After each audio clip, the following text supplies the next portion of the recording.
Y un recordatorio.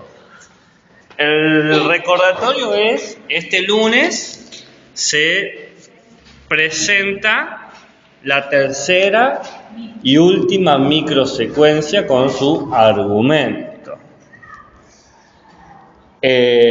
Todos los temas que entran en esta tercera van desde los derechos hasta esta clase que es de educación, es derechos ambientales.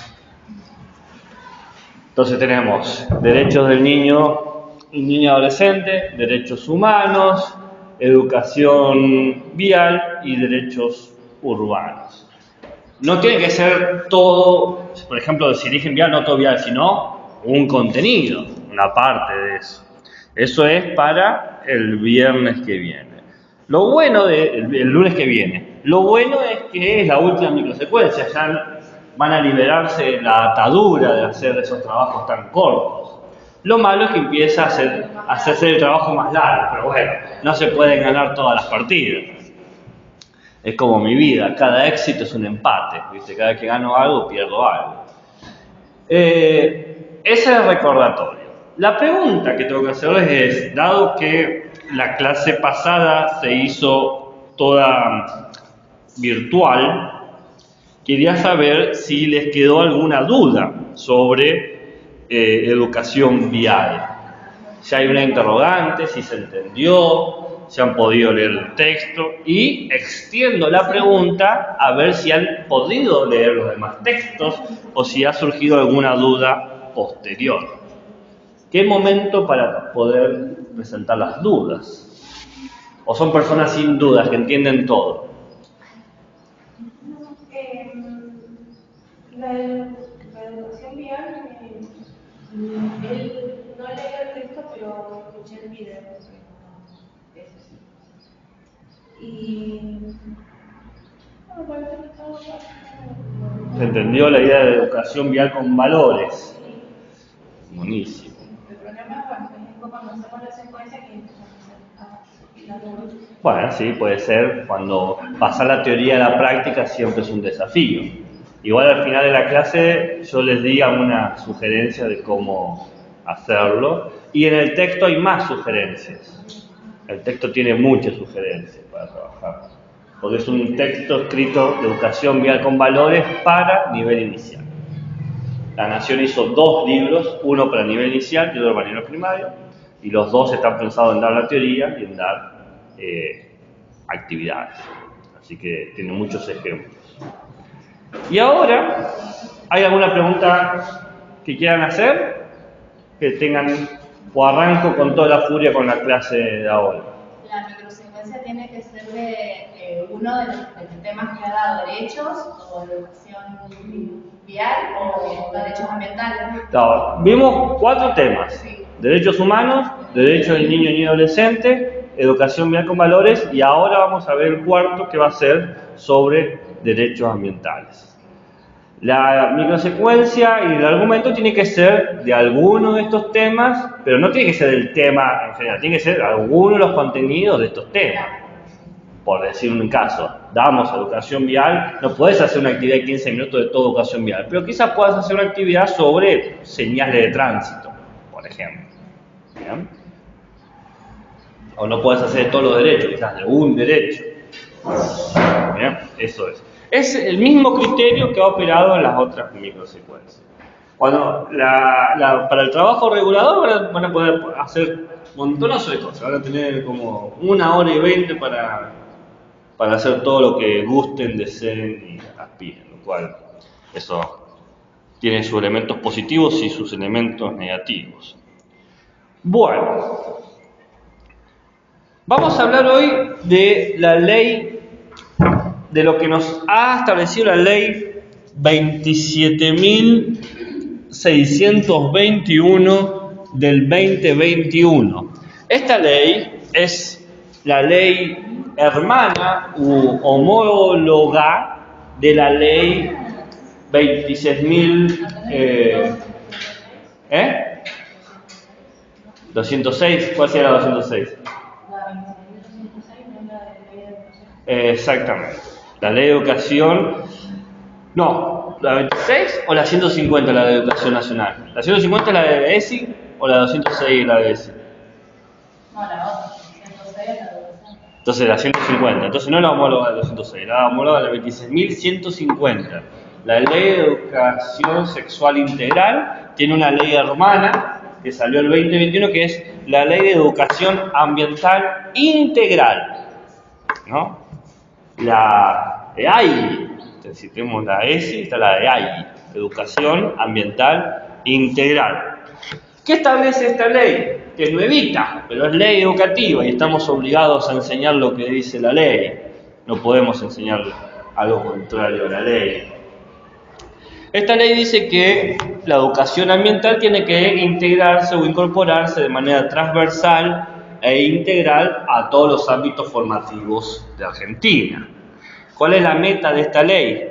Es formar ciudadanos que puedan respetar y valorizar la biodiversidad. ¿Bien? Que puedan de alguna manera reconocer la diversidad cultural y la igualdad o equidad de la diversidad cultural, protegiendo e incentivando el cuidado del patrimonio natural. Acá está la idea de igualdad y participación de los derechos. Entonces, de entrada, esta ley, la educación ambiental integral, la ley 27.621, busca garantizar y promover un aspecto de los derechos humanos que están conectados con el ambiente, ¿bien? Con la idea de naturaleza. Entonces, yo les voy a explicar un poco ahora cuál es la teoría detrás de esto, cómo se traslada a la idea de la educación y cómo se aplica desde el nivel inicial. Entonces, digamos que esto está en tres grandes partes. Una parte que es, digamos, la teoría cruda, dura, que es el problema del ambiente, que se entiende por ambiente. ¿Y por qué esta idea, por qué la cuestión del ambiente la conectamos con ética y ciudadanía y no con ciencias naturales, que sería lo de esperar? La segunda parte es cómo se traslada esta idea del ambiente al ámbito educativo. Y la tercera parte es cómo esto del ámbito educativo funciona dentro del nivel inicial. ¿Se entiende? Como que vamos haciendo un degradé de la teoría. Vamos bien teórico, algo más o menos como teórico práctico y después algo más práctico. ¿Bien? Entonces empecemos con la parte más teórica. Desde el siglo XX, es decir, 1900 al 2000, la idea de ambiente provenía de la idea de ecología, de la ciencia de la ecología, ¿no? Ambiente era una parte del objeto de estudio de la ecología. El ambiente era ese conjunto de relaciones entre seres vivos y su entorno. Por ejemplo, pájaros en un árbol, gusanitos en el árbol, gatos en el árbol, ¿no? Tenemos un entorno que puede ser el árbol y el conjunto de seres vivos que viven alrededor de ese entorno. Esta idea de ambiente, ¿qué presupone? La idea de ecosistema.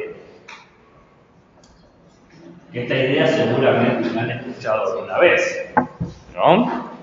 Que establece como una relación de objetos que están en cierto equilibrio, hay objetos físicos, objetos orgánicos, pero que supone esta idea de ecosistema y de ambiente una preocupación humana, cómo el humano se relaciona con el ecosistema, alterándolo, reproduciéndolo, etc., ¿no? Esta idea del ambiente en términos de ecosistema, hay una idea de que existe por un lado algo que es natural y por el otro lado algo que es artificial.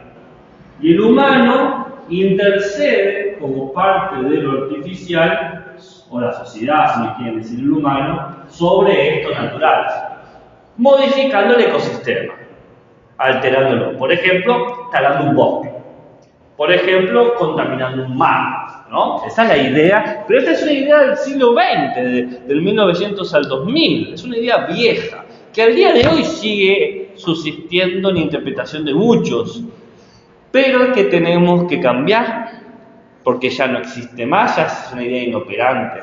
No existir existe, ya es una idea que es inexacta, inadecuada. La idea contemporánea dice que el ambiente en realidad siempre es un constructo social. Nosotros somos los que caracterizamos las cosas como ambientes. La idea de lo natural y lo artificial es el resultado de un filtro cultural. La cultura decide qué es lo natural y qué es lo artificial, porque establece una separación entre qué es lo mío, qué es lo que yo participo y qué es lo que no. Nosotros estamos muy acostumbrados de decir diferencia entre cultura y naturaleza, y bueno, un edificio es cultural porque no me lo encuentro en la selva, y un árbol es natural porque me lo puedo encontrar en la selva. Pero otras culturas no tienen esas distinciones. Esas culturas, por ejemplo, que viven en el centro de la selva amazónica, donde sus construcciones y sus casas están en los árboles, el árbol no es una cuestión que considere distinta o ajena a su vida, es parte de su forma de vivir, de existir. Pensemos, por ejemplo, si no les parece la selva, en las culturas de la Polinesia, que son culturas marítimas, donde sus casas son los barcos. El mar no es considerado natural, sino que es parte de su territorio, ¿no? Si les cuesta imaginarse una cultura oceánica, piensen los estereotipos que tenemos del pueblo de Hawái, ¿no? Los hawaianos que viven el surf y las olas y todo eso. Entonces, la idea de lo natural como el ambiente que está sistematizado, en realidad no deja de ser producto de la sociedad que empieza a hacer esas divisiones. Esto está afuera y esto está dentro. Natural tiene que ver con lo que yo estoy acostumbrado, lo que yo he naturalizado. Entonces el ambiente aparece entonces en realidad como una construcción, no es algo que exista. Las hormigas no están pensando por ahí, mi hormiguero es la cultura y lo que está fuera de mi hormiguero es artificial. Nosotros hemos establecido que el hormiguero es natural y que lo que no es el hormiguero es cultural. Pero eso es una construcción totalmente arbitraria, totalmente accesoria e histórica. Ahora, ¿para qué usamos la idea de ambiente entonces? Bueno, la idea de ambiente sirve para, de cierta manera, interpretar nuestra vida. Vivimos en este mundo con estas características, con esta forma de funcionar. Entonces, si nosotros pensamos esto, si pensamos el ambiente como algo socialmente producido, vamos a entender que nuestras relaciones con el medio ambiente o lo que es todo el ambiente cambia dependiendo de qué momento de la historia lo estemos viendo, dependiendo de qué cultura lo estamos abordando. Por ejemplo, por mucho tiempo se consideró como parte de la sociedad, qué sé yo, el campo o el bosque, pero hoy en día con las ciudades cada vez más urbanizadas y con cada vez menos espacio para lo rural, la idea del bosque nos parece muy ajena, cuando antes era el pan de cada día. O el desierto nos puede parecer a nosotros como algo natural y ajeno, pero a los pueblos originarios, los huarpes, el desierto era parte de su modo de vivir. ¿Cómo eran las casas, las tamberías? ¿Ustedes saben cómo son las tamberías de los huarpes? ¿Cómo eran?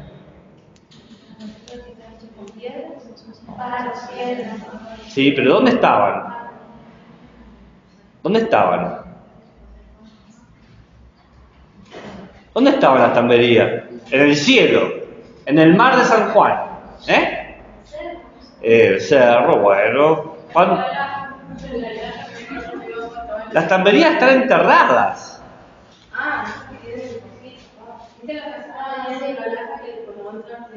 Están enterradas, porque el desierto era parte de su ciudad, del lugar donde habitaban. Para nosotros es raro pensar en una casa enterrada. Podemos pensar en un sótano quizás, pero ¿cuántas casas subterráneas existen en San Juan hoy en día? Y más con la cuestión de los sismos, ¿no? Lo que para nosotros se convierte en una extrañeza, para otros es algo común. Entonces la idea de común y natural se ve fortalecido y se tiene que entender de distintas escalas. El ambiente, como es un concepto que se utiliza para dividir como un eje de coordenadas, tiene que ser estudiado desde las ciencias naturales, que te permiten de alguna manera decir qué es lo físico, qué es lo biológico, qué es lo químico, por qué esta piedra y ante otra piedra. Pero también tiene que ser estudiado de la ciencia social, es decir, por qué esta cultura establece que el ambiente tiene esto o no tiene esta otra cosa. Porque esta cultura dice que el bosque es natural y el edificio de 20 pisos es cultural, ¿no? Pero también tiene que verse desde las humanidades. Y dentro de las humanidades aparece la ética y la ciudadanía. Que la ética y la ciudadanía tiene que ver con cómo se valoriza al ambiente. ¿Cómo lo consideramos? ¿Lo consideramos como un recurso que podemos explotar y hacer a nuestro uso y antojo lo que queramos? ¿O lo consideramos como un bien trascendental que nos ha regalado alguien? O que está ahí para que sea compartido. Consideramos que la cultura es mejor que la naturaleza y decimos, por ejemplo, civilización versus barbarie. O consideramos que en realidad no hay diferencia en el desarrollo y el progreso en aquellos que dicen que el árbol tiene tanta relevancia como un edificio. Entonces, ¿cómo se valoriza el ambiente y qué tipo de vinculaciones cívicas es la cuestión que nos interesa a nosotros dentro del marco de la ley 26.621, que es la ley de educación ambiental integral? Acá hay un análisis multidimensional. La ciencia natural va a estudiar el ambiente desde un lugar, las ciencias sociales desde un lugar, y la ética y la ciudadanía lo va a estudiar desde otro lugar, que tiene que estar con justamente reconociendo la complejidad del ambiente y qué valores tiene, qué consideramos correcto hacer en el ambiente, qué consideramos adecuado, qué consideramos como un buen ambiente y un mal ambiente, ¿no? Habrán escuchado que a veces la frase esto es un mal ambiente, hay una mala onda aquí. Ahora bien, ver esta complejidad, este eje de coordenadas con múltiples dimensiones, porque encima podemos complejizarlo aún más, podemos pensarlo no solamente desde áreas de conocimiento, sino de los sujetos implicados. Podemos pensar en lo local, en lo provincial, en lo nacional, en lo regional, en lo mundial. Es decir, yo puedo ver el ambiente como, qué sé yo, Chimbas y Santa Lucía entienden el ambiente, cómo San Juan entiende el ambiente, cómo Argentina entiende el ambiente, cómo Latinoamérica entiende el ambiente, cómo el mundo entiende el ambiente. Y esta pregunta del cómo va, cómo se lo define de la naturaleza, cómo se lo caracteriza en la cultura y cómo se lo valoriza desde la ética y la ciudadanía. Entonces, no es una cuestión sencilla de abordar, pero por no ser sencilla no quiere decir que no tengamos que abordarla, ¿no? Porque si hiciéramos solamente lo sencillo, poco haríamos en esta vida. Entonces, dentro de esta complejidad, tenemos que pensar que la idea de ambiente no es una idea libre de conflictos. ¿Por qué? Porque presupone o problematiza cómo nos vinculamos nosotros con aquello que consideramos que no somos nosotros. En su manera más distante y heterogénea. Porque nosotros pensamos, de cierta forma, que está la sociedad de la cual pertenecemos y está la naturaleza de este lado. Es decir, como si fuesen dos mundos totalmente distintos. en la sociedad occidental en la que estamos nosotros, en la que nos hemos acostumbrado, hemos separado inicialmente la sociedad de la naturaleza. La hemos separado, pero sabiendo que de alguna manera necesitamos al ambiente. ¿Y por qué? Bueno, porque el ambiente tiene todos los recursos que tenemos. ¿Qué tiene el ambiente? Tiene el agua, tiene el aire, tiene la energía, el alimento, está todo aquí que buscamos. Pero no pensamos que nosotros somos parte de esto. Pensamos que es algo que está allá a lo lejos y que de alguna manera tenemos que llegar. ¿Y cómo fortalecemos esta imagen de diferencia de la sociedad por un lado y la naturaleza por el otro? Bueno, la fortalecemos pensando con qué tecnología o con qué elementos usamos nosotros para poder sacar estos recursos que necesitamos. Nunca nos conectamos directamente con la naturaleza en tanto sociedad. Nosotros, todos los vínculos que tenemos con la naturaleza son vínculos mediados por la tecnología. Pongamos por caso, me quiero ir al bosque, ¿Cómo llego al bosque? Y bueno, lamentablemente tengo que seguir un camino construido, una ruta, ¿no? Una ruta que encima es una ruta sobre la cual tiene que pasar autos. Y una ruta donde seguramente para poder entrar a esta zona protegida natural tengo que pagar impuestos. Estoy sí o sí de alguna manera atravesado por una serie de tecnologías y elementos profundamente artificiales para marcar con mucho ahínco que esto es natural y todo lo demás no es natural. O sea, es un esfuerzo sistemático social para decir, todo esto que está aquí es social y esto, solamente esto, es lo natural. Si no es con el bosque, es con el mar, ¿no? También lo mismo, para ir a la playa tengo que ir a un lugar que está con el territorio marcado, ahí está la playa, acá están los locales, ahí está la rambla, etc. Y así con cualquier lugar, ¿no? Quiero ir a una montaña, también tengo que ir a un lugar. Me voy, por ejemplo, al Cerro Azul. ¿Cómo llego a ese Cerro Azul, no? ¿Hasta dónde puedo subir? Es más, el cerro tiene su propia senda construida justamente por la sociedad, por ciertos elementos, para decirte, la montaña es lo natural, pero vos podés experimentarla solamente a través de estos artificios que yo te he dado, ¿no? Esto lo único que hace es reforzar la idea de que la naturaleza es algo lejano a nosotros, algo distinto, algo que está en otra parte, nunca está aquí, ¿no? Por más que el aire que respiremos es natural, por más que el agua que tomemos es natural, ¿no? Entonces, cualquier propuesta que hagamos de vinculación con esto, de entrada a nuestra sociedad, fortalece esta dinámica, fortalece que hagas lo que hagas, va a ser vos como la sociedad. ¿Bien? ¿Se entiende lo que estoy diciendo? Entonces, toda la interpretación que hacemos de la naturaleza lo hacemos siempre de esta categoría de recursos que supone una cuestión económica.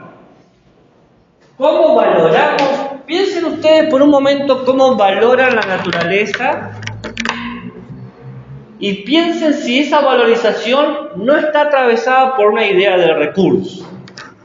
Es más, aprovechá que estás en la playa, aprovechá que estás en el bosque, aprovechá que estás, o sea, el disfrute, inclusive nuestra noción de disfrute de la naturaleza también supone una idea de costo-beneficio. Esto no lo ves todos los días, esta es la escapada de la sociedad, no, siempre una cuestión de qué ganancia me da a mí esta cosa que es distinta a mí, está lejana a mí. Nunca nos sentimos como parte de ella o identificados de ella. Siempre es algo distinto. Entonces hay una marcada otredad. Así lo piensa la sociedad. La naturaleza es una cosa distinta a mí. ¿Bien? Como si uno no tuviese una carne, como si uno no respirara aire, como si uno no sangrara y no fuese el hospedaje de miles de millones de bacterias y de células que lo componen, como si uno no fuese de por sí un ecosistema. ¿Ustedes piensan que las células que trabajan en su aparato digestivo son conscientes de ustedes? pero ustedes sí son conscientes de ellas cuando andan con indigestión o acidez y todas esas cosas, cuando el ecosistema falla, se acuerdan de que necesitan equilibrar esas cosas. Entonces, uno ya está dentro de la lógica de lo natural, pero no lo puede pensar porque socialmente nos dan herramientas para distanciarnos. Es otra cosa. Uno no es natural, uno es un producto cultural. Esa es la idea que se crea, ¿no? Entonces acá aparece la pregunta, ¿no? La naturaleza, más allá de los límites que tenemos nosotros, porque nuestra cultura, nuestra sociedad nos ha dado una lectura muy específica. La pregunta que nos tenemos que hacer es si la naturaleza, sea lo que esta es un recurso o es un bien, ¿no? Y ya con la palabra bien empezamos a problematizar, ¿no? Recurso es algo explotable, distinto a mí, inerte, objetivo, o es un bien que de alguna manera necesito, requiero, como un derecho, ¿no? Sabemos que ciertas cosas necesitamos para poder vivir, ¿no? Vivir bien. El agua, el alimento, ¿no? Son cosas que necesitamos. Entonces, inmediatamente decimos, tiene que ser un bien. Pero nuestra sociedad piensa que para poder acceder a ese bien, por ejemplo, yo tengo que comprar agua. El agua que ustedes consumen, ¿no? Digamos, de su canilla, ¿es un agua que se la regalan? No. ¿Le pueden cortar esa agua? No la pueden cortar, pero la pueden disminuir. Exacto, ¿no? El hecho de que te puedan disminuir algo quiere decir que yo pienso que es un recurso que yo puedo gestionar. Por más que yo entienda que me hace bien, lo puedo gestionar. ¿Y cómo te lo limitan? ¿Cómo te limitan el curso del agua que te entregan? No, eso es el por qué, sino el cómo.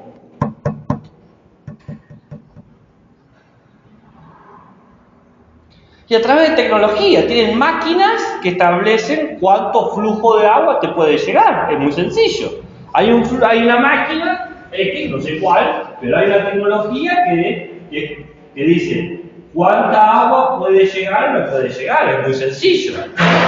Este modelo de entender a la naturaleza como un recurso que yo puedo gestionar, porque acá está la idea. La naturaleza es algo que se gestiona, que el humano tiene que gestionar para decidir hacia dónde se distribuye del mejor modo posible, de la manera más óptima. Este modelo dice más agua para aquí, menos agua para acá, más comida para allá, menos comida para aquí, más energía para aquí, menos energía para allá.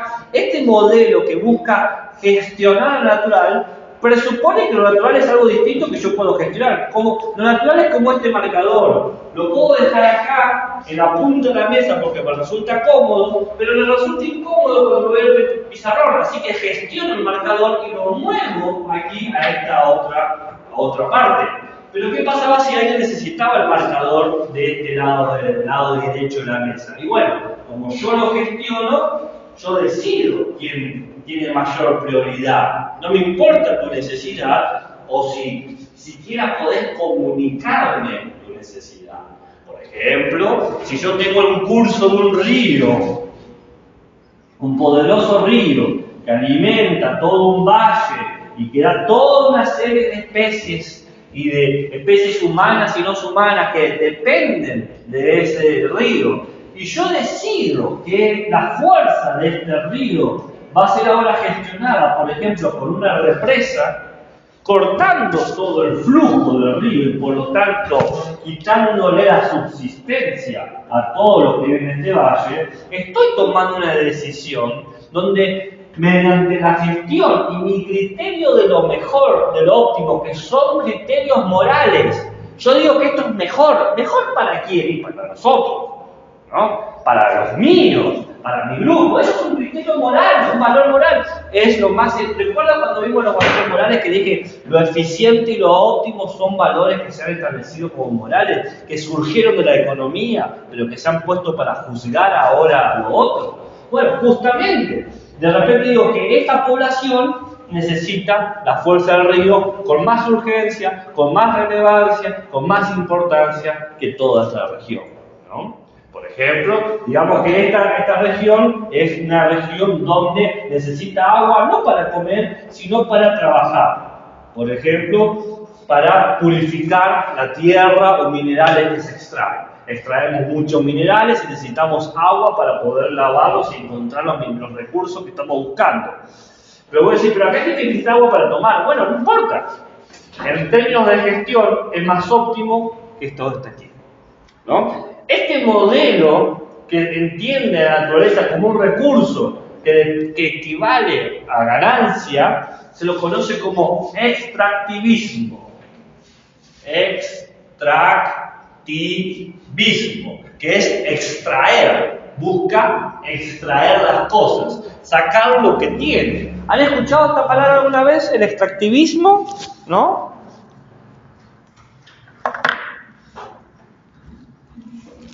¿No?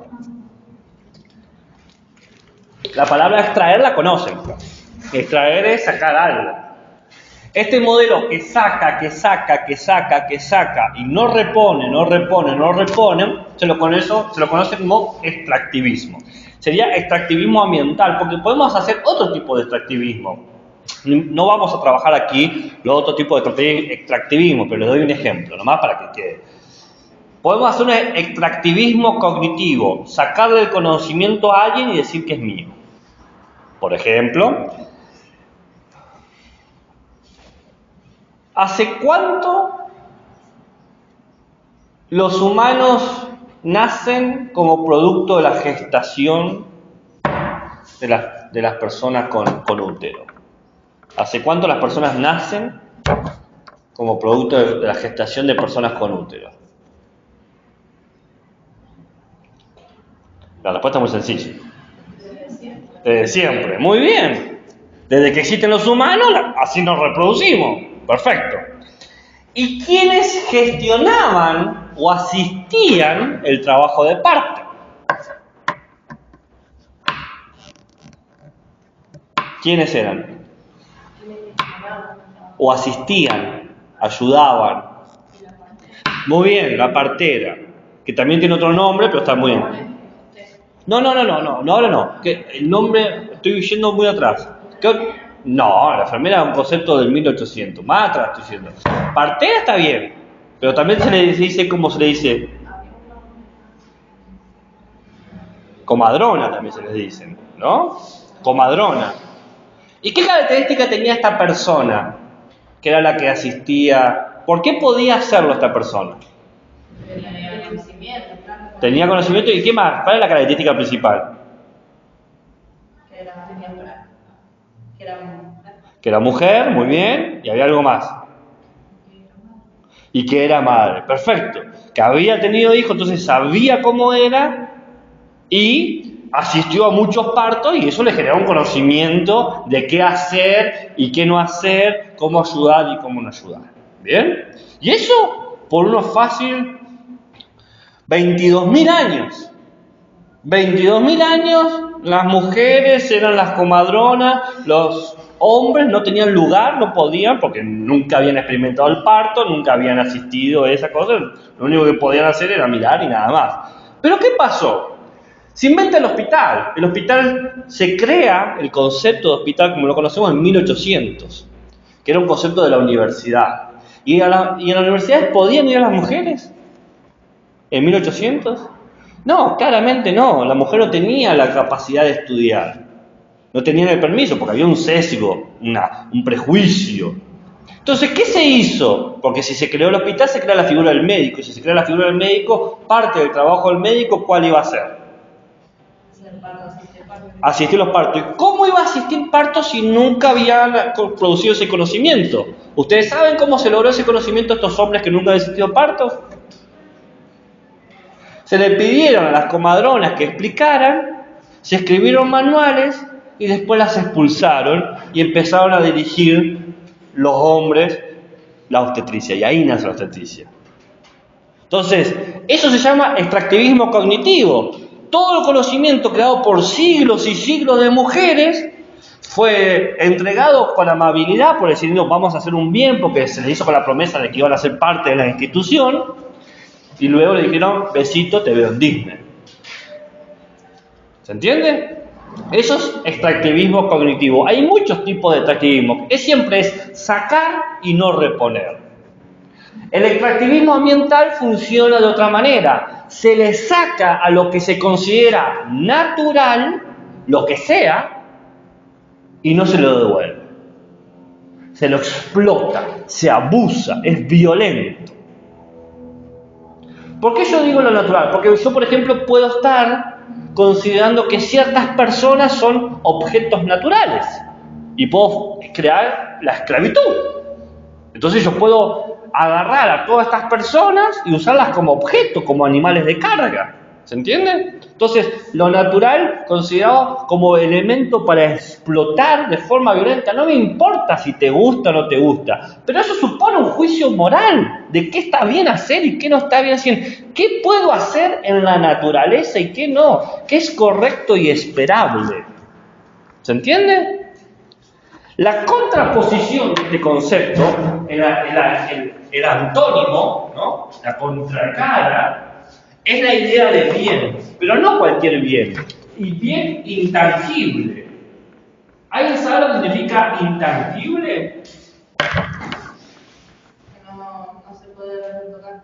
Claro, que no se puede tocar. Inobservable sería que no se puede ver. Intangible es que no se puede agarrar. ¿Por qué?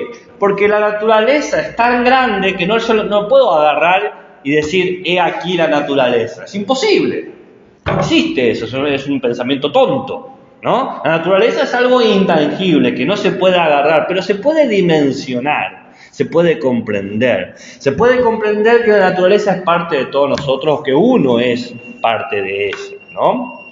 Es parte de lo que se llama el ambiente. Y como es parte de todos, y es de todos, nadie puede decidir cómo se tiene que gestionar sobre otros. ¿Se entiende? Si es algo de todos, es algo de todos en todo sentido.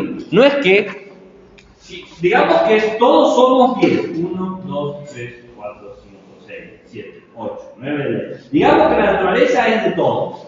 Si es de todos, no pueden 3 decidir cómo se va a gestionar todo lo demás, sino que tiene que ser una decisión transversal, horizontal, no vertical, unos 3 por sobre los demás. No puede ser así, ¿no? El bien intangible presupone que la naturaleza es un bien universal, que todos tienen que tener acceso. Y si es todos en todo sentido. ¿Qué significa todo en todo sentido? Todos los que vinieron, todos los que están y todos los que van a venir. Yo no puedo, por ejemplo, utilizar toda el agua para darle de beber a todos los que están vivos ahora. Porque no somos solamente los que estamos vivos ahora, sino que hay gente en el futuro que también va a querer beber agua. ¿Se entiende? Entonces, el bien universal es universal en todo sentido. Si es todo para todos sentidos. ¿Se entiende lo que estoy diciendo? ¿No? Entonces, desde esta perspectiva, desde el bien intangible, también hay la moral, que tiene que ver con los derechos universales, que tiene que ver con el colectivo, con los bienes para todos, los derechos en términos sociales. Esto es para todos y tiene que ser respetado para todos. Y aquí hay otro valor, ¿no?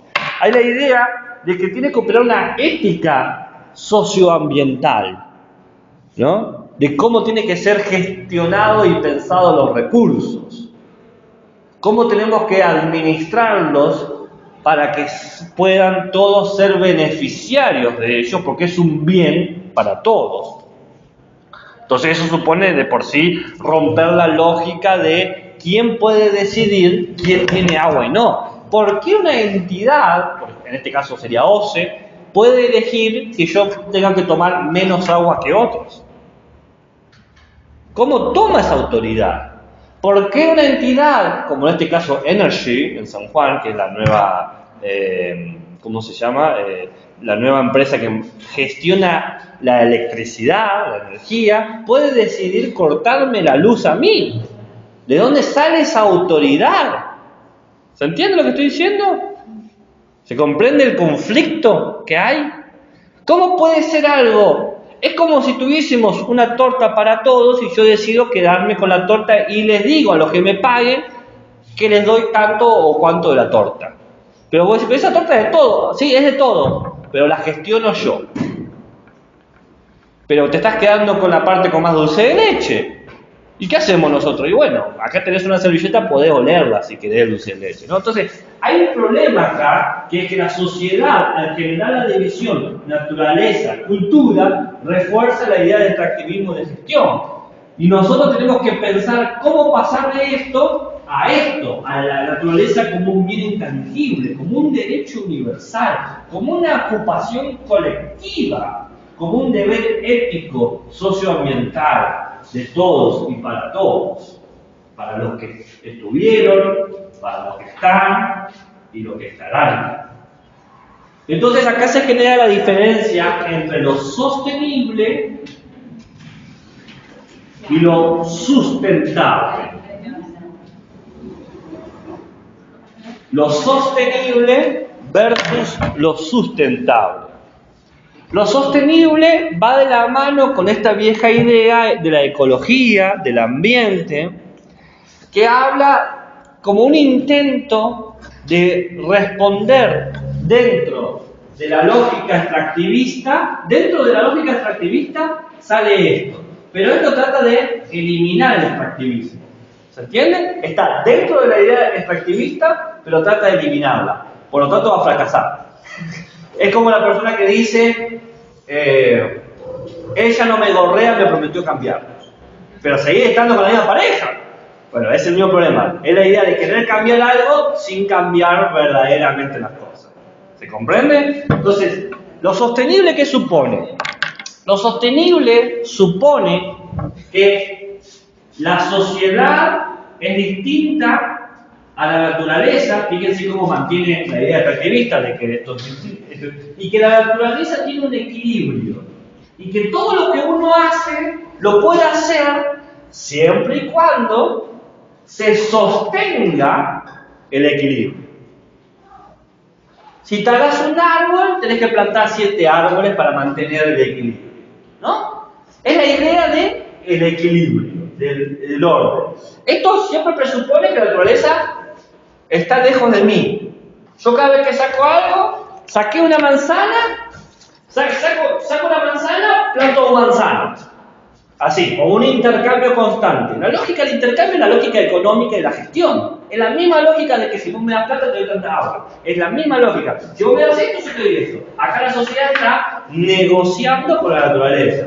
Voy sosteniéndote tus recursos. Estoy de alguna manera generando el equilibrio. Pero lo único que mantiene es la idea de sacar, de pensar de cierta manera de que la sociedad y la naturaleza están en pie de igualdad y que necesitan estar siempre balanceadas. Pero esta idea de balance, que es una idea muy positiva, tiene de negativo que piensa que la sociedad no tiene nada que ver con la naturaleza. Lo que hace la sociedad es una cosa y lo que hace la naturaleza es otra. Y tenemos ciertos contratos que manejamos en conjunto. Por ejemplo, en esos contratos la sociedad consume agua. Entonces hacen máquinas potabilizadoras. Contamino el agua, pero la potabilizo, ¿no? Ahora, que la sociedad piense que los que trabajan más tienen más, los que tienen más plata merecen más, es un problema de la sociedad. Es un problema cultural, no es un problema natural. ¿Se entiende?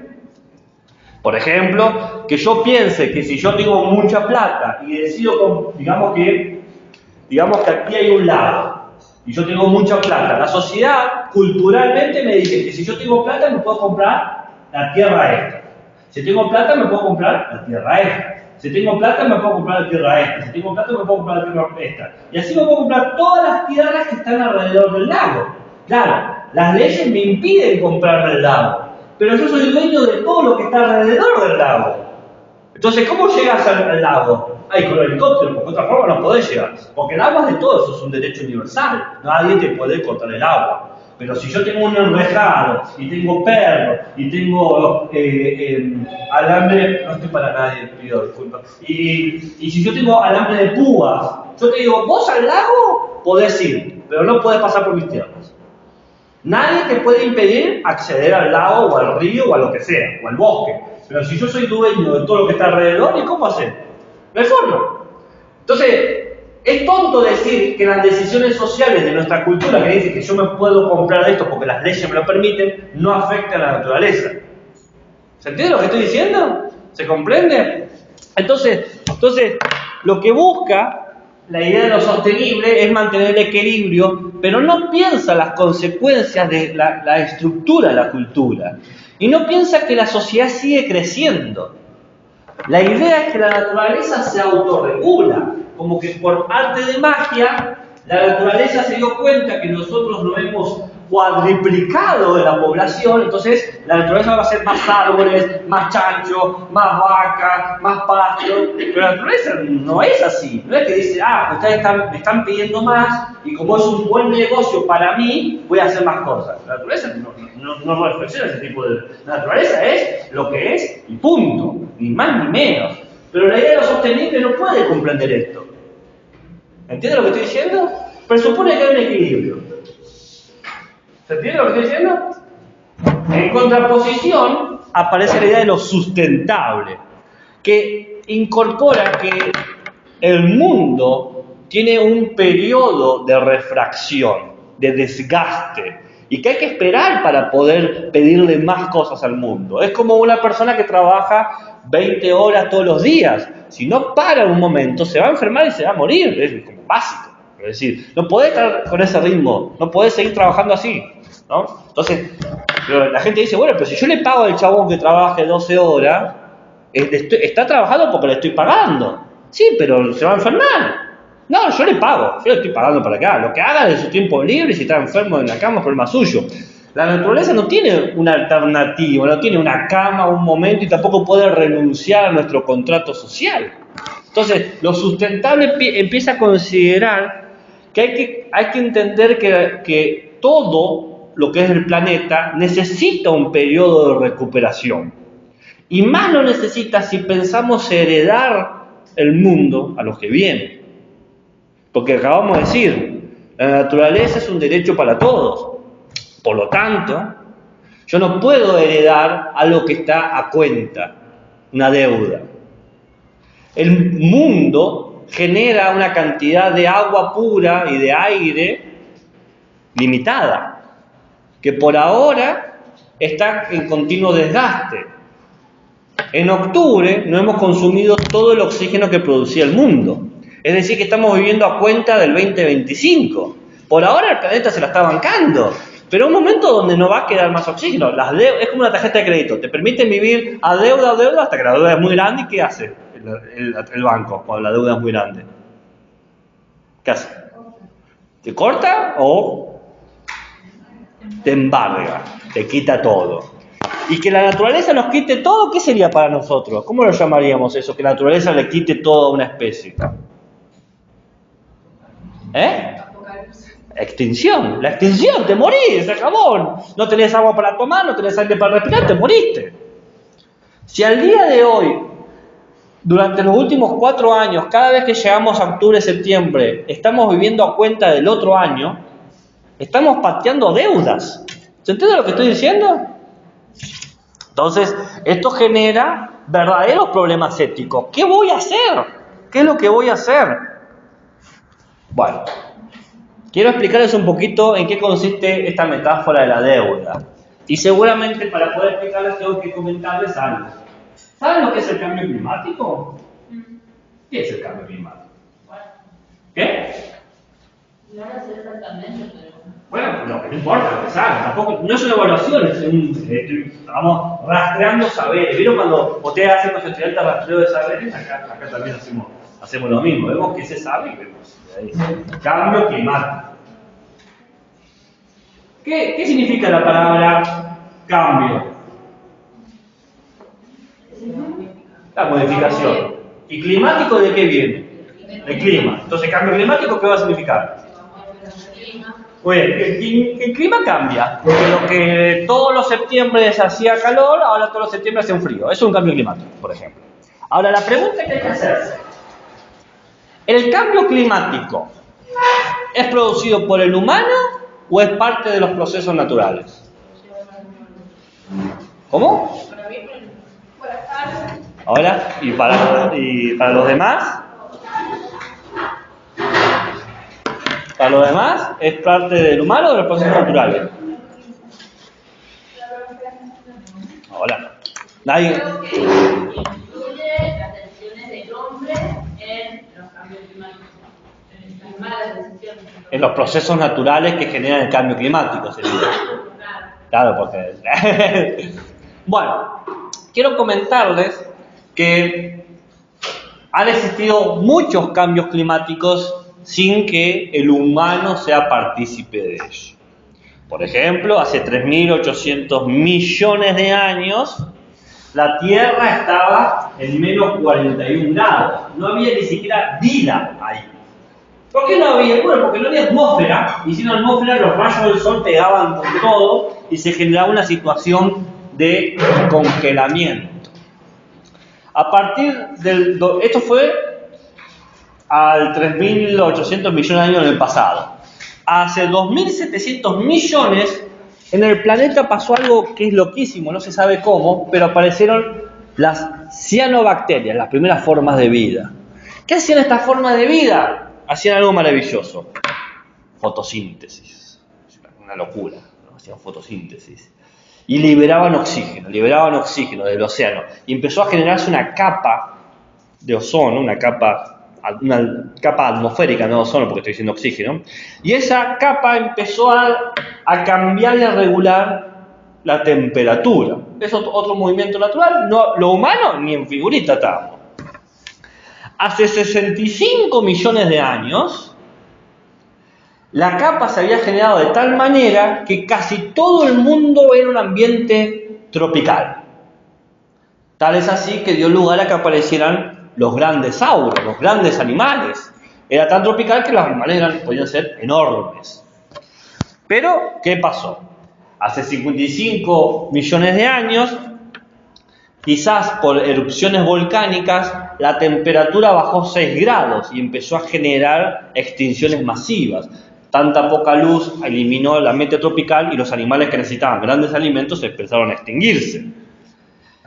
Hace 100.000 años se dio la era de hielo. Todo bien en la película. ¿Por qué lo llaman la era de hielo o no un año súper frío o un año friolento?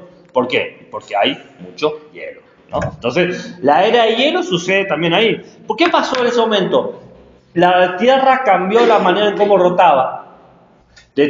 Cambió su inclinación, entonces no llegaba la luz como tenía que llegar y de repente se empezó a congelar. Cada varios millones de años la Tierra cambia sus orientaciones. Nosotros no lo vamos a ver ni en figuritas, pero cada tantos millones de años pasa. Es lo que se llama la inversión de los polos magnéticos. El polo sur se convierte en norte y el norte se convierte en sur, ¿no? ¿Qué tienen en común todos estos cambios?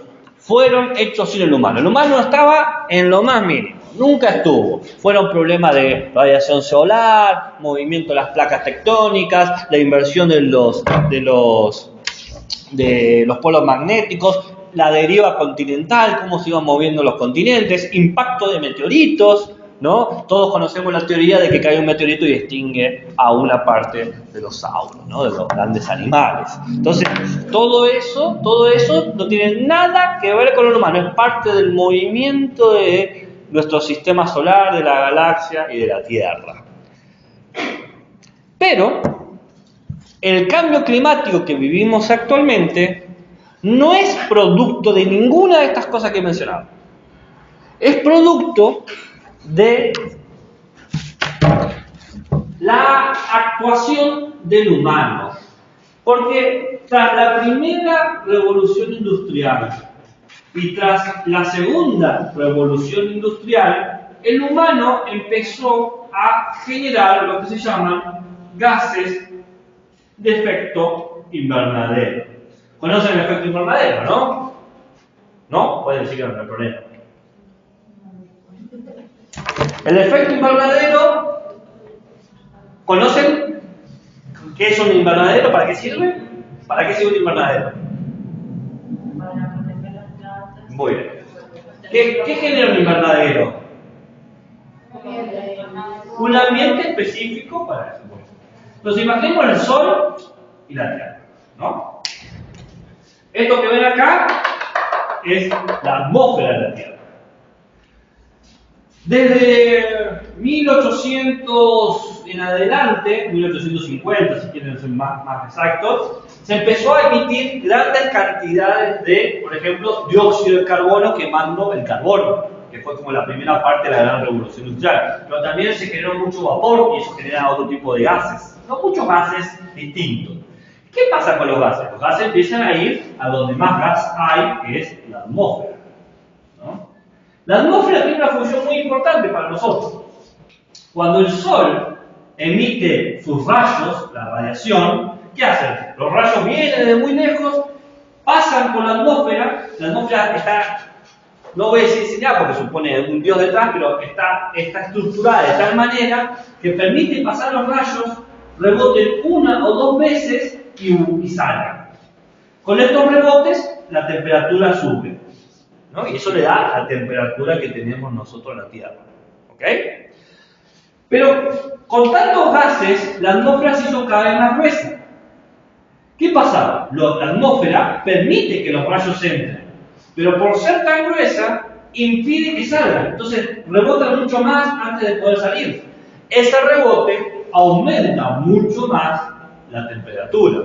El concepto de agujero de ozono está errado porque no es un agujero sino un engrosamiento, es más gruesa la capa, ¿no? No es que hay un hueco donde pasa y pega todo, sino que el tema es que pasa y no sale. No sale. Y al no salir se vuelve más caliente todo. ¿Entienden? Los gases de efecto invernadero generan un invernadero, generan una temperatura elevada, idónea para muchos seres, pero no para nosotros. Entonces, este tipo de gases, que puede ser el vapor del agua, el dióxido de carbono, el metano, el óxido de nitrógeno, el ozono está en todos los gases de aerosol, la mayoría son de ozono, a menos que a los que tienen que dice que no afecta la capa de ozono. ¿Bien? Todo eso lo que hacen es emitir gases de efecto invernadero que van incrementando la concentración de la atmósfera, haciéndola muy, muy gruesa y muy difícil de salir. De salir no para los cuerpos, sino para la luz. ¿Se entiende? Tengo unos datos. Yo tenía los datos del año pasado y ahora busqué los datos de este año. Este año la Tierra ha generado 37.400 millones de toneladas de dióxido de carbono. Hace 2 años habíamos hecho 15.000 millones de toneladas, ahora hacemos 37.000. Todo eso aumenta la temperatura. Tal es así que los últimos 3 años más calurosos que ha tenido toda la historia de la Tierra, no digo la historia de la humanidad, toda la historia de la Tierra fue 2019, 2020 y 2023. Son los 3 años más calurosos que ha registrado el planeta Tierra desde que existe.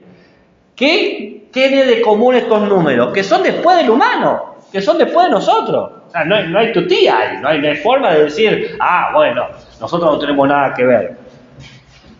Entonces, todos estos movimientos de extractivismo que produce, que quema y que genera gastos, hace que la Tierra empiece a desgastarse y no se le da tiempo de recuperarse. Por ejemplo, fíjense que el 2021 no fue un año que se registró tanto calor, que fue justo el año que viene después de la pandemia. ¿Por qué? Porque se tuvo que dejar de producir cosas. Entonces, la emisión de dióxido de carbono bajó. Pero bueno, fue un año. Un año no es suficiente para que la Tierra reviva o se mantenga. Piensen que cualquier cosa que ustedes utilizan consume y produce elementos que contaminan. ¿Han usado el ChatGPT alguna vez? Usar el ChatGPT equivale a consumir 4 litros de agua. ¿Por qué? Porque las máquinas que se necesitan refrigerar para que funcione con la velocidad que funcione y con la energía que gastan, requieren mucha agua. Y son 4 litros que no toman ustedes. Son litros utilizados para refrigerar. ¿Se entiende lo que estoy diciendo? Entonces, cada uno que usa ChatGPT está gastando agua. Es como si yo agarrara esta botella y la tiro así. Y listo, no puedes tomarla. Se acabó. No es agua que después vamos a poder limpiar y que luego de alguna manera vamos a poder volver potable. No, es agua que ya se perdió. ¿Se entiende lo que estoy diciendo? Y eso con un trazo de cosas. Con el aire acondicionado, con los automóviles, con cada uno de estos dispositivos es un costo de recursos que al día de hoy son irrecuperables. ¿Al día de mañana se puede recuperar? Sí, si tenemos una mirada sustentable. Pero si seguimos con la lógica de la sostenibilidad, del equilibrio, no. Tendríamos que parar por 10 años la producción de electrodomésticos. ¿Se va a parar por 10 años la producción de electrodomésticos? No. Entonces nunca se va a recuperar eso. ¿Se entiende lo que estoy diciendo? Hay una cuenta crediticia que se va achicando cada vez más. Y hay un momento donde se embarga. Si la Tierra sube 1.5 grados más, la vida no es sostenible en este planeta. Estamos hablando de temperatura global. Todavía no ha pasado eso.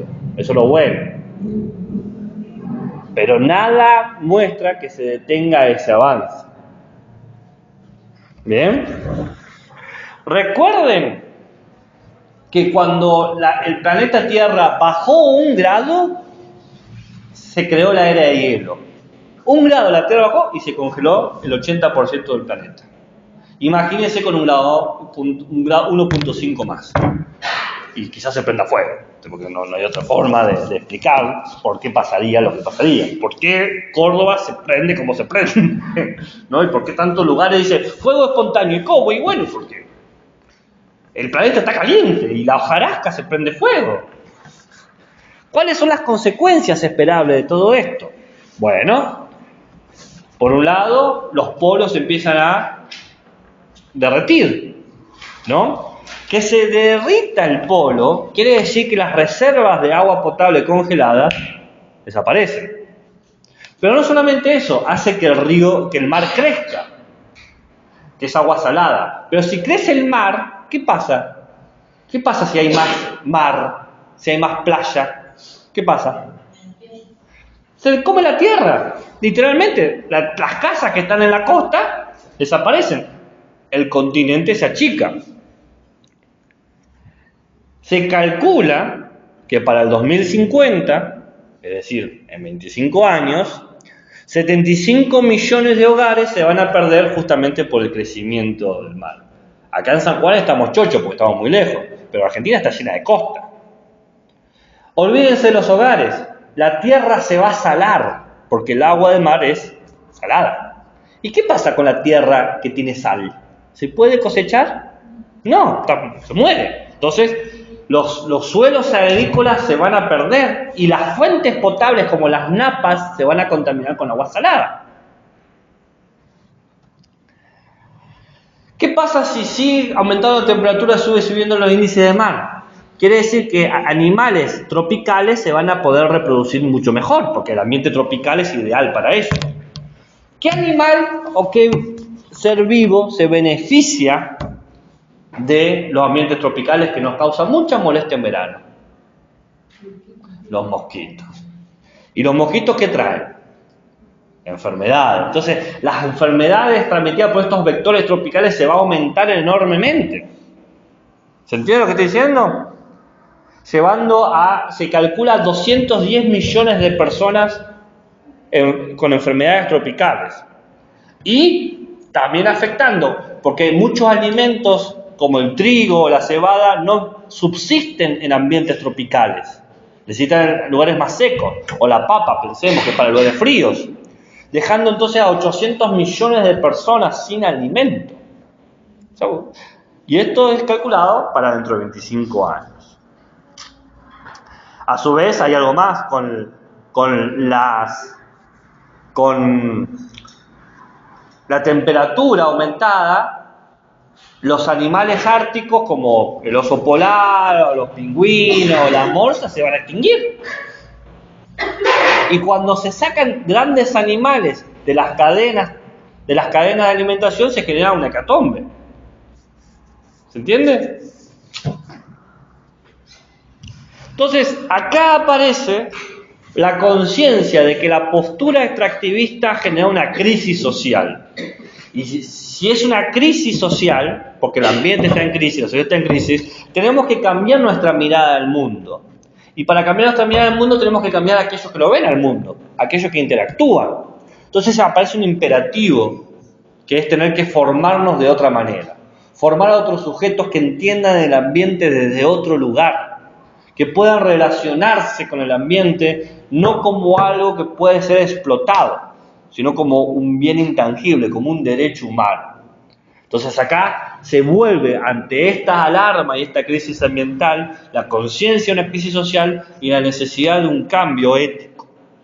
Y por lo tanto, la única manera de hacer ese cambio ético es que nosotros cambiemos y que propongamos ese cambio a los futuros ciudadanos, que sean conscientes de las consecuencias de sus decisiones, de las relaciones que crean con los otros. Entender que la educación ambiental tiene que estar enmarcada dentro de los derechos humanos, dentro del concepto de vida que queremos preservar, el tipo de vida, de buena vida. Entonces aparece aquí la figura de la educación ambiental desde los derechos humanos. ¿Se entiende? ¿Me están siguiendo? ¿Alguna interrogante, alguna pregunta? ¿Un insulto, una nota al pie, una crítica constructiva, una crítica destructiva, un color? ¿Habían considerado analizar el ambiente desde la ética alguna vez? ¿Y ahora piensan que es posible? Qué bueno, nos hemos quedado con una idea. Esperemos que del posible se convierta en una necesidad, ¿no? En algo que sea algo necesario. Pero bueno, vamos, pasitos de bebé.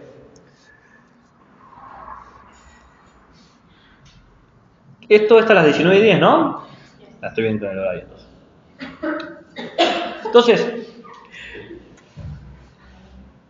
construir una educación ambiental basada en los derechos humanos supone entender el ambiente desde un enfoque social y de la justicia, que es justo para todos, que es igualitario para todos, que es equitativo, lo cual supone vincularnos de manera distinta al territorio, dejar de pensarlo como algo ajeno y lejano de nosotros, entender que una sociedad justa entre nosotros, una sociedad igualitaria entre nosotros, es una sociedad sustentable, que es justa con el ambiente.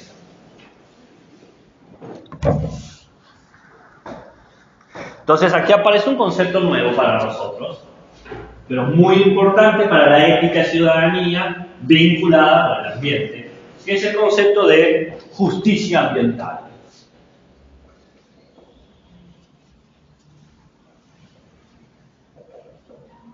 Justicia ambiental.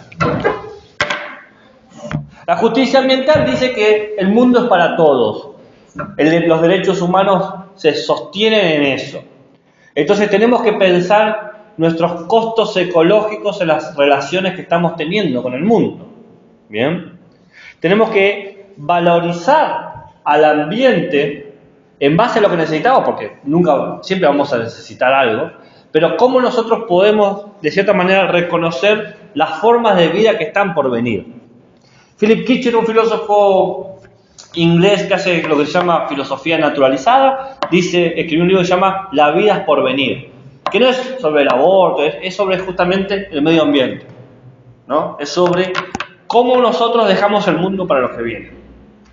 Porque nosotros nos sacamos la lotería, los que estamos aquí en esta clase hoy.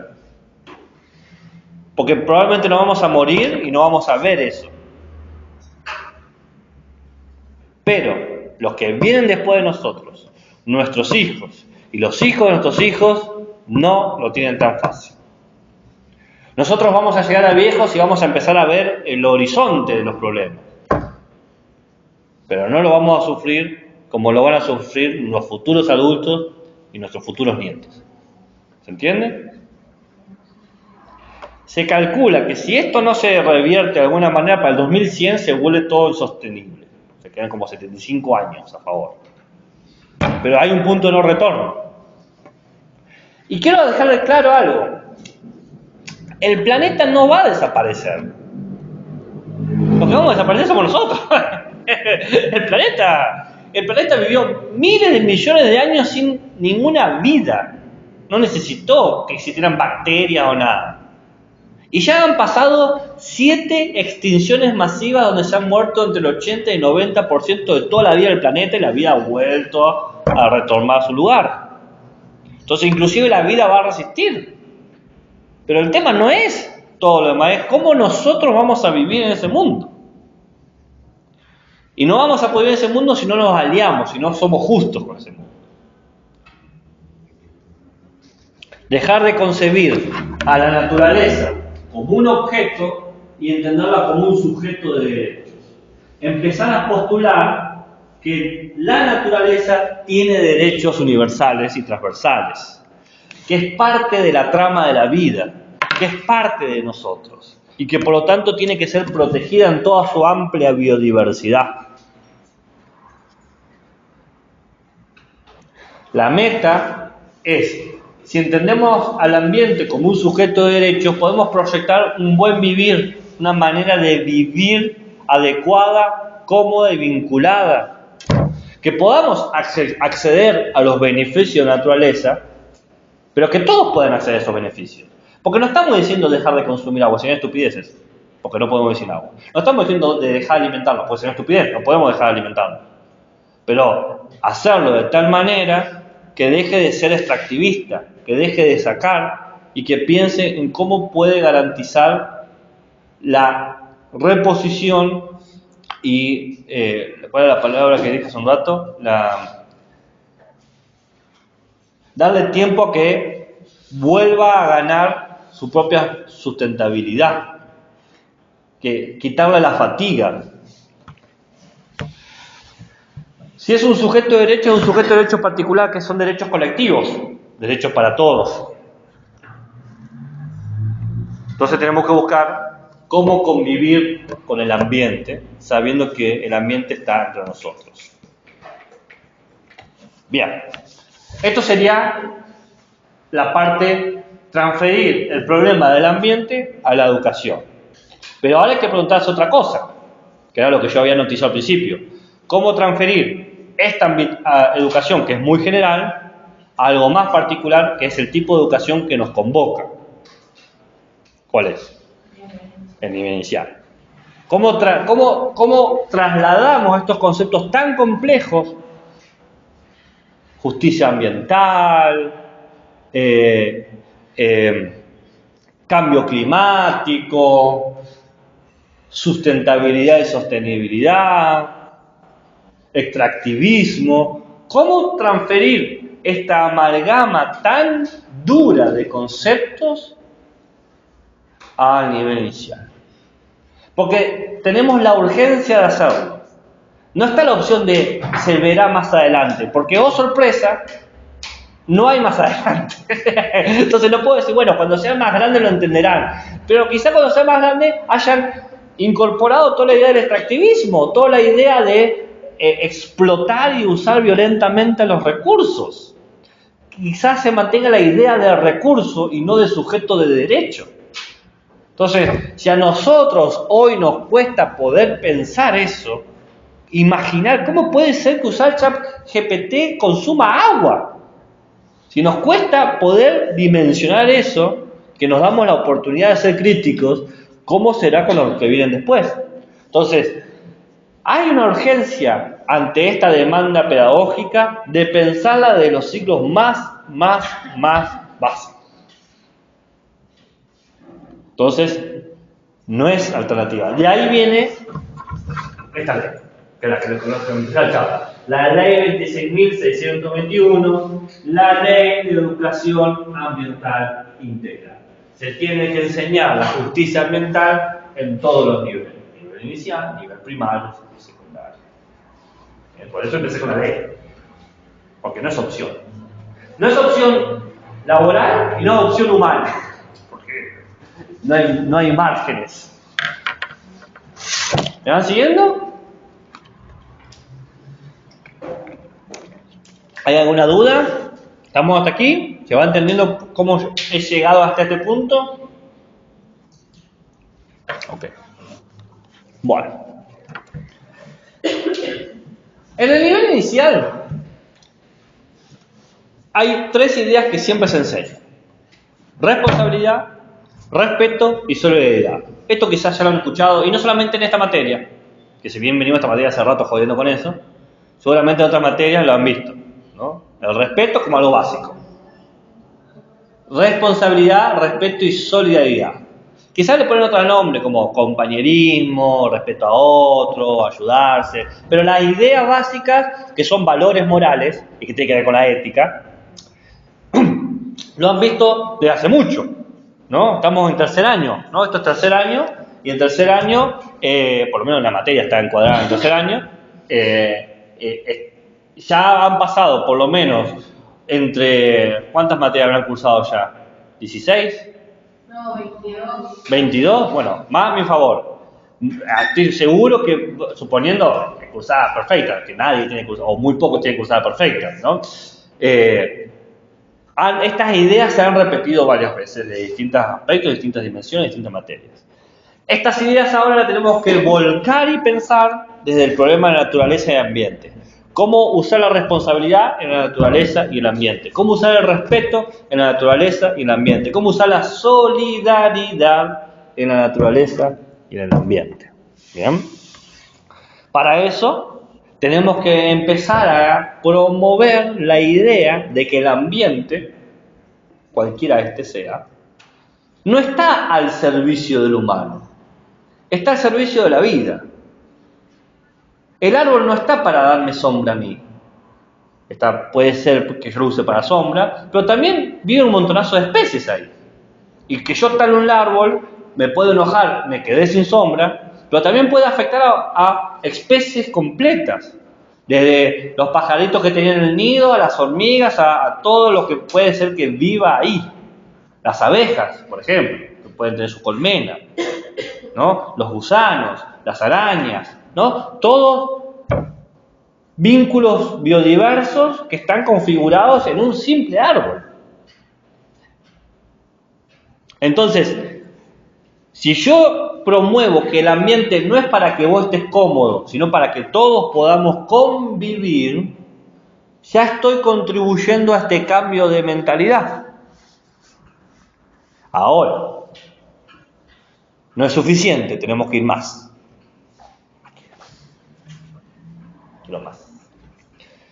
Tenemos que mostrar cómo en esta convivencia tenemos que cooperar con las otras vidas.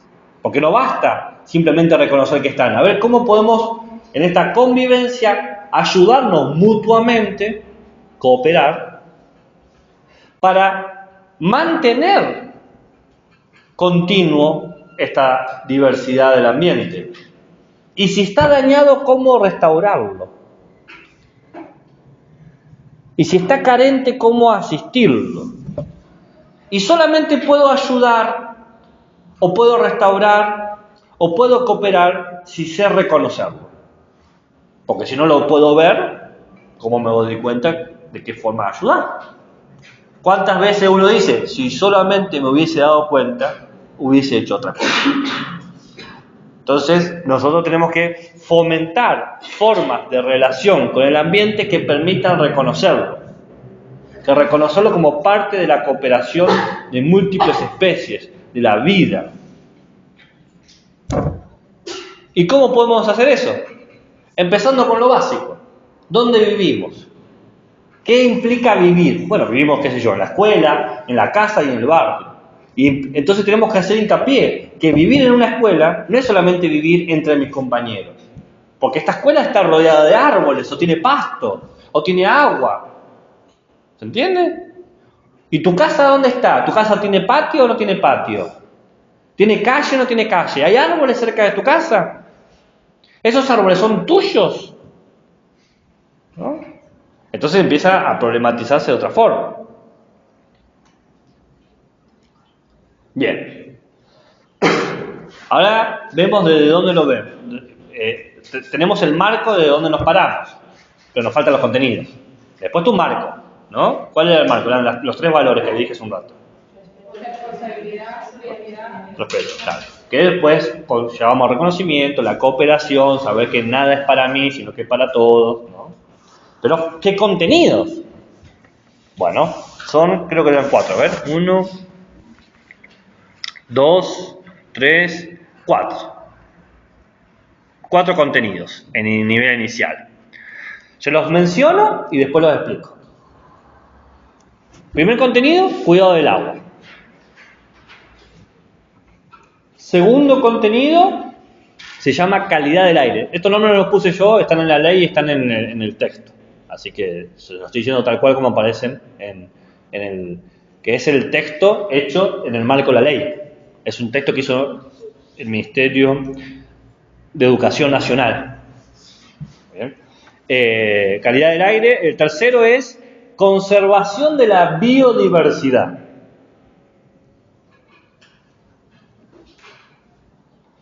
Y el cuarto es cuidado de la energía. Entonces tenemos cuidado de la energía, conservación de la biodiversidad, calidad del aire y cuidado del agua. ¿Bien? Les explico ahora uno por uno los contenidos y luego les voy a dar un ejemplo de cada contenido para maternal e inicial. Entonces les voy a dar 8 ejemplos. On fire. Para que después no me digan, no sé qué hacer. A ver, te digo un montonazo, ¿qué más querés? A ver. Bien. Empecemos con el contenido del agua. El cuidado del agua. El contenido sobre el cuidado del agua. Bueno. Acá aparece el valor de la corresponsabilidad. Que somos todos responsables del uso del agua, ¿no?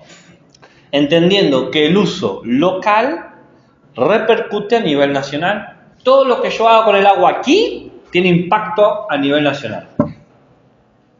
¿Bien? Al país o a la provincia o al barrio. Por ejemplo, si yo utilizo el agua de mi patio, dejo la canilla abierta toda la noche, todo el día, durante una semana, quiere decir que el agua que llega a los barrios, a las distintas casas, supongamos que yo estoy acá en la primera casa, va a sentir una mayor demanda aquí. Por lo tanto va a llegar un poquito menos acá, un poquito y quizás nada aquí. Esta es la repercusión de barrio. Esto pasa acá en San Juan.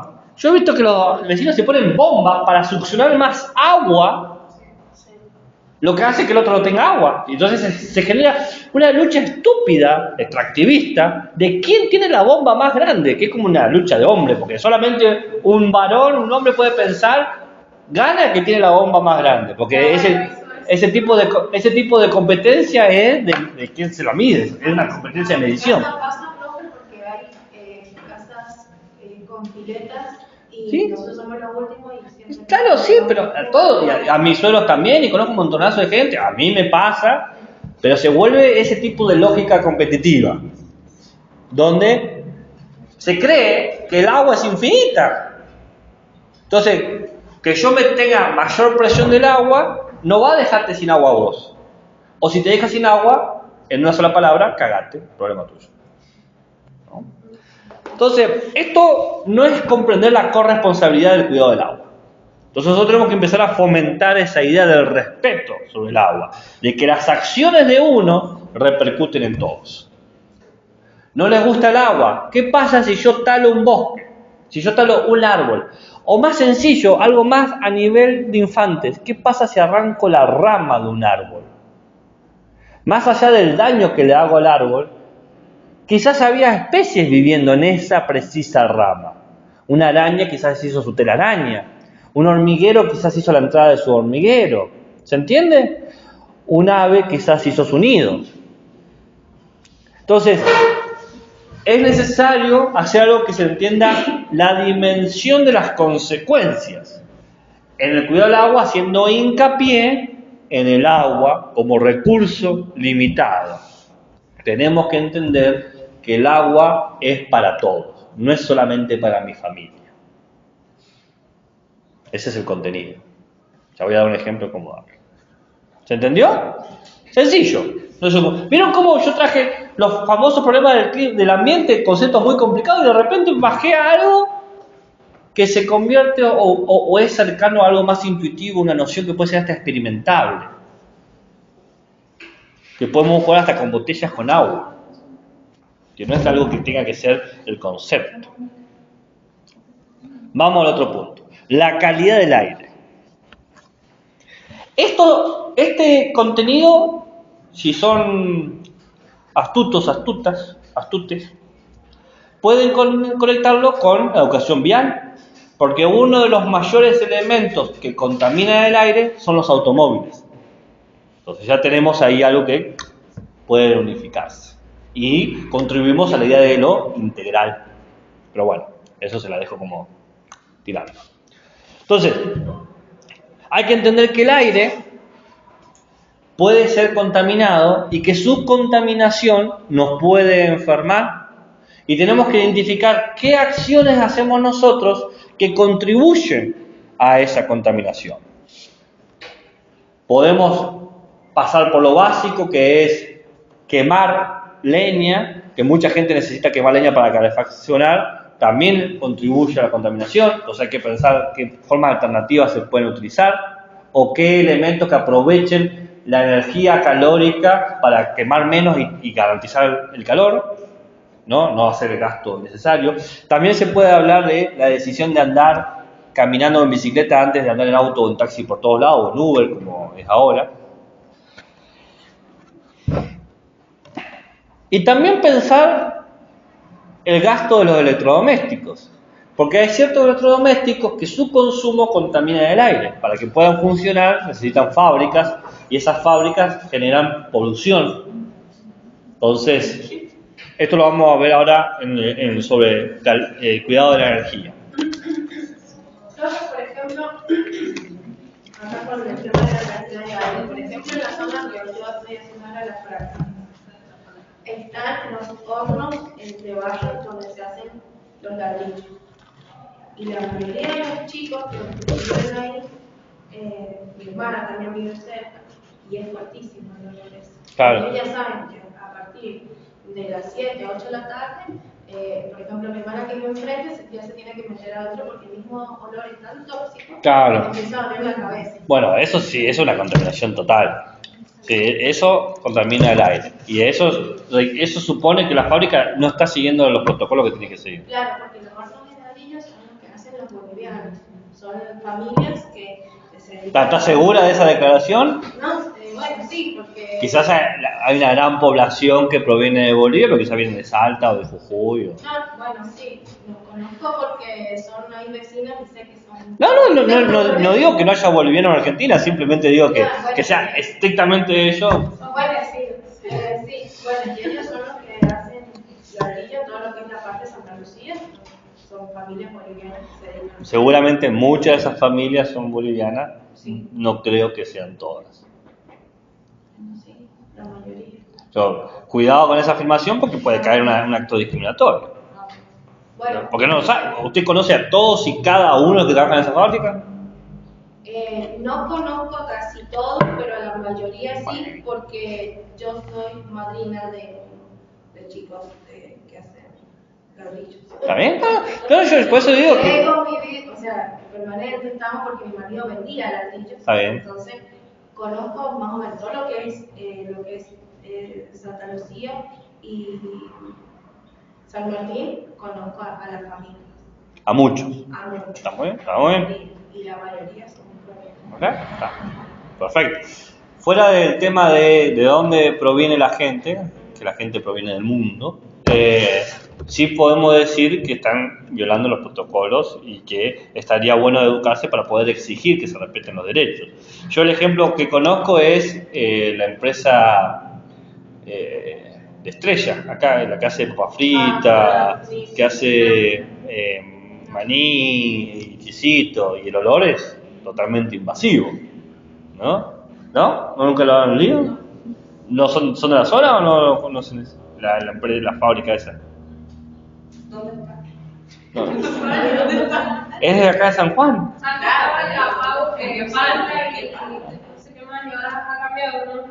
El lugar de la fábrica. Ah, no sé, yo conozco a Paula.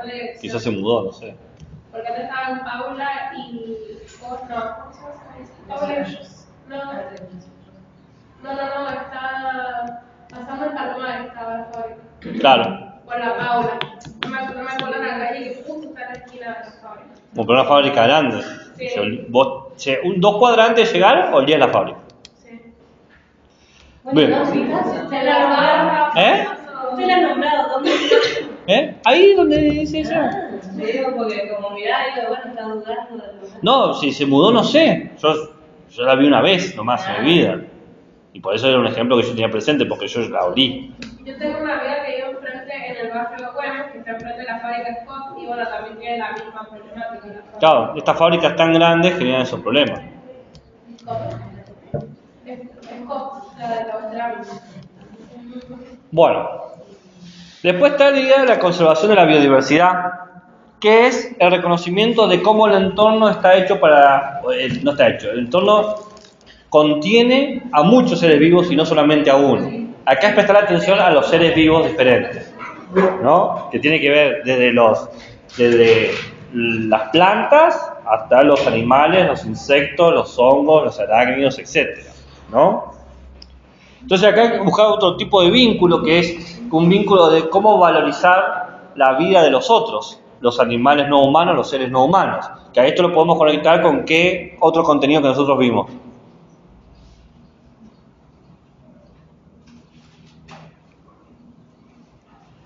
¿Cómo fue que puedes repetir? No me estaban escuchando. No, escuché seres humanos y no humanos y después cómo lo podemos conectar.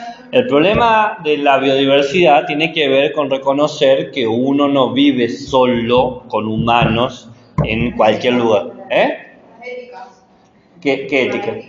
Las no humanísticas. Lo podemos conectar con el problema de la ética no humanística. Cómo reconocer que los otros animales también viven aquí con nosotros, ¿no? Y por último, el cuidado de la energía.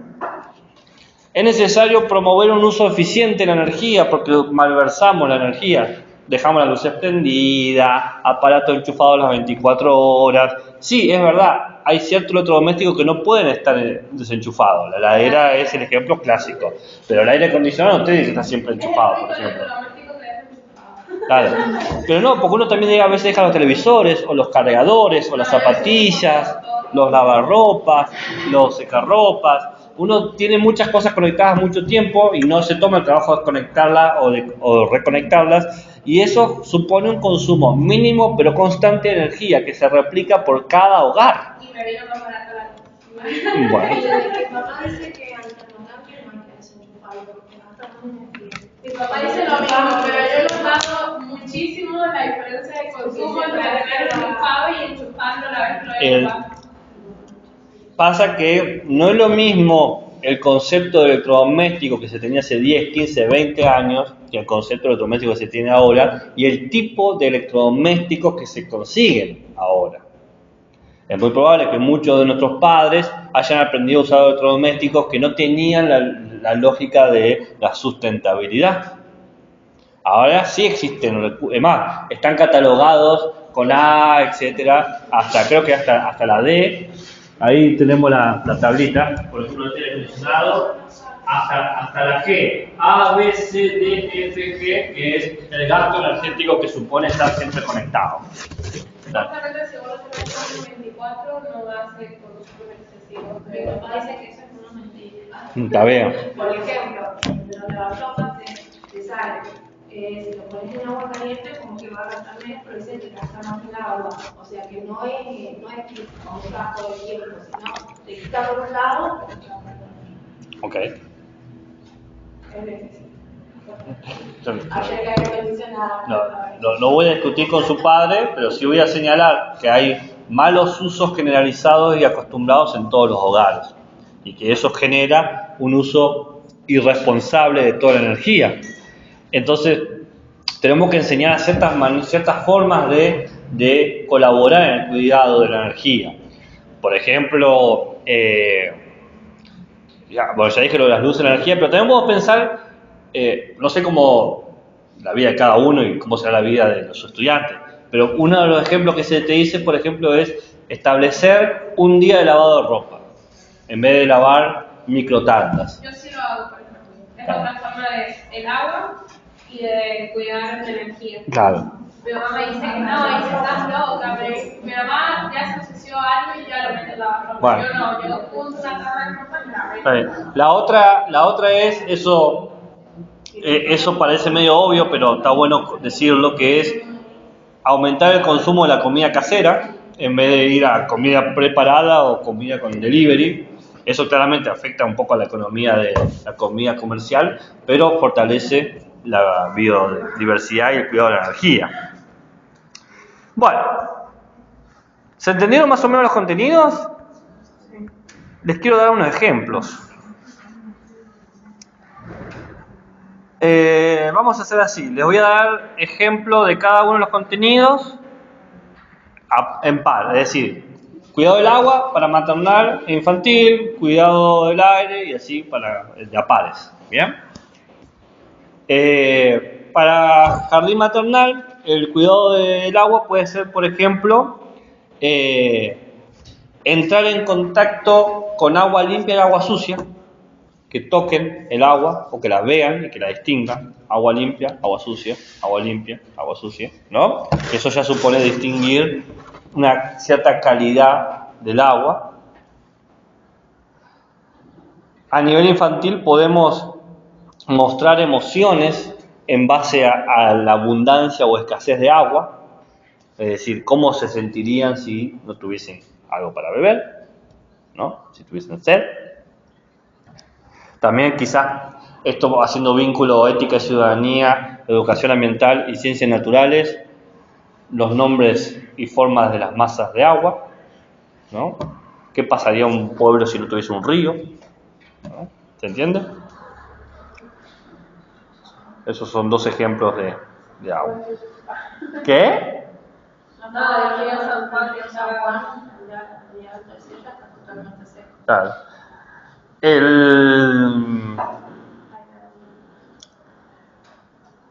Después está el río de Hacha, ¿puede ser? ¿Que más alto se le llama Río Blanco o es otro río? Creo que más arriba el río Hacha cambia de nombre. Agua negra, Sí. Ese es de Hacha. agua hedionda y agua de sol. Pero no es agua de se llama así. No, pero creo que está más arriba de Hachal el río Blanco. Bueno, calidad del aire. Esta buenísima. Para mí, está buenísimo. En calidad de aire podemos hacer canciones que jueguen con los sonidos abiertos y que se juegue con el aire, con el soplar, con nuestro instrumento vocal, ¿no? La boca, como o, no sé qué canciones existen con sonidos abiertos. La lechuza hace shh, sí, más cerrado, ¿no? Te estabas empezando. Miranda la lechuza, miró el lechuzón, juegan un partido de ping-pong y patapín y patapón. ¿Lo conocen? ¿No? Mariana Walsh tiene geniales. Gulugú, ese es muy cerrado. Estoy pensando en temas de Mariana Walsh. El mono liso, esa puede ser, es muy abierto. La canción del Jacarandá. Al este y al oeste, sonera. ¿Conocen? Me encanta el Mariana Walsh. Son celeste del Jacarandá. Es hermosa. A mí me parece, quizá ustedes la odian con todo su corazón.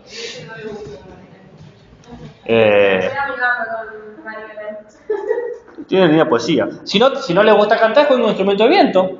Corneta, flautas, trompetas. Amigarse con la idea del aire, con la idea de lo que sopla.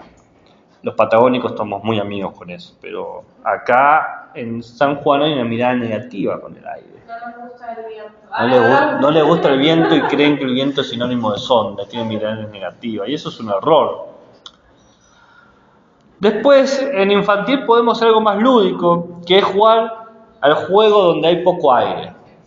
Donde decimos, por ejemplo, en este rectángulo se puede respirar cada 2 segundos. Entonces, 1, 2, o algo así. No sé, juegos donde falte, porque tampoco va a ser 10 segundos, 15 segundos, porque se le va a desmayar el infante, pero sí jugar con la retención del aire unos segundos y preguntarles cómo se sentirían si pasara más seguido, ¿no? Porque es el chiste. Al principio, en maternal, una relación amistosa y amable con el aire.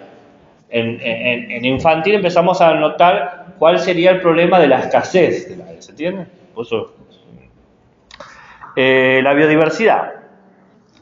Bueno, la biodiversidad, aquí hay algo que está muy bueno, que es el jugar con el barro y la tierra. Hay varios estudios que dicen que jugar con el barro es positivo para los bebés, ¿no? Tocarlo, manipularlo, ¿no? También en ese juego podemos acercarle a que toquen plantas, o que las huelan, o que las vean, ¿no? Todo lo que es maternal es relaciones positivas con todo lo que se entiende como natural o del ambiente. Ya de la parte de infantil, podemos tomar primero quizás ciertas categorías de ciencias naturales, que es como diferenciar animales y plantas, esto es un animal, esto es una planta, y fortalecer la idea del respeto a todos los seres vivos.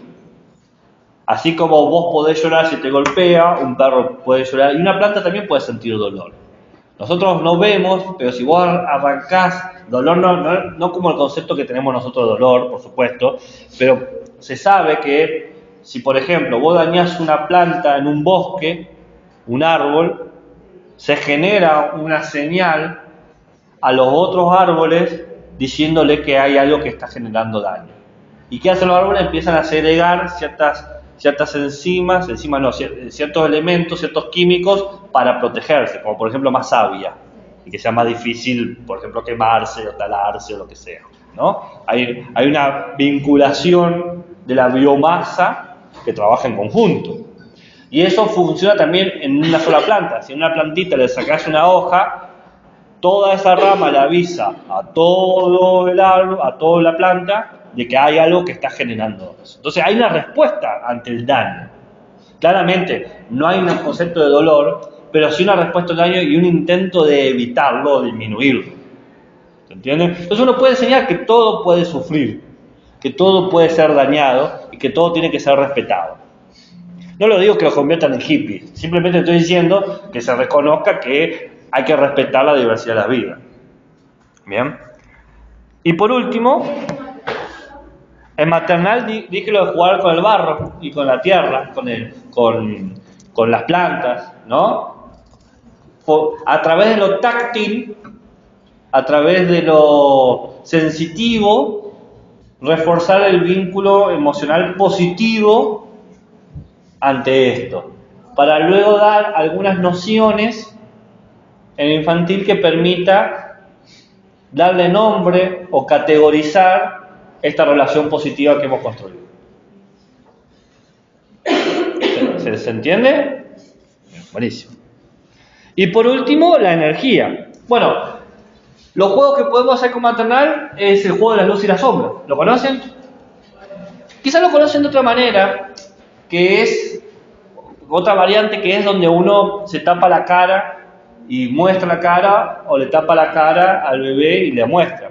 Uno puede jugar algo parecido con una manta, o literalmente apagando y prendiendo las luces.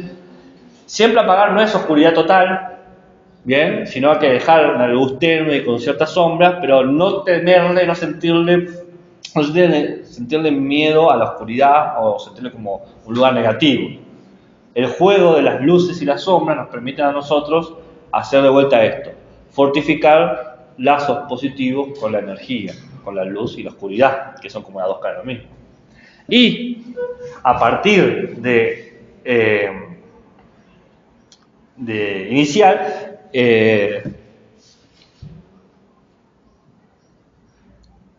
se puede empezar a nombrar los artefactos, qué nombre tienen los electrodomésticos.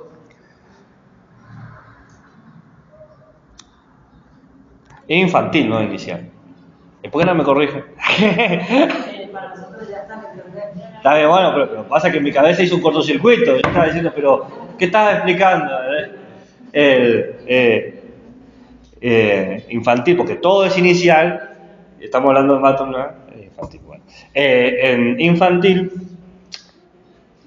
nombrar los aparatos, ponerles nombres, entender qué son, bien, identificar sus usos y ver si necesitamos que estén funcionando todo el tiempo. Acá aparece la idea de qué dependencia tenemos con la tecnología. ¿Lo necesitamos siempre? Y bueno, podemos hablar que esa heladera sí, pero la computadora, el televisor, el celular, lo que sea, ¿no? Entonces, ese tipo de vinculación genera una idea de responsabilidad. ¿Qué tengo que hacer yo con estas cosas? ¿Se entiende? Bueno, ¿alguna duda, alguna pregunta, un interrogante, un comentario, un insulto, una nota al pie, una crítica constructiva, una crítica destructiva, un color? ¿Ninguno? ¿Se entendió absolutamente todo? ¿También explico?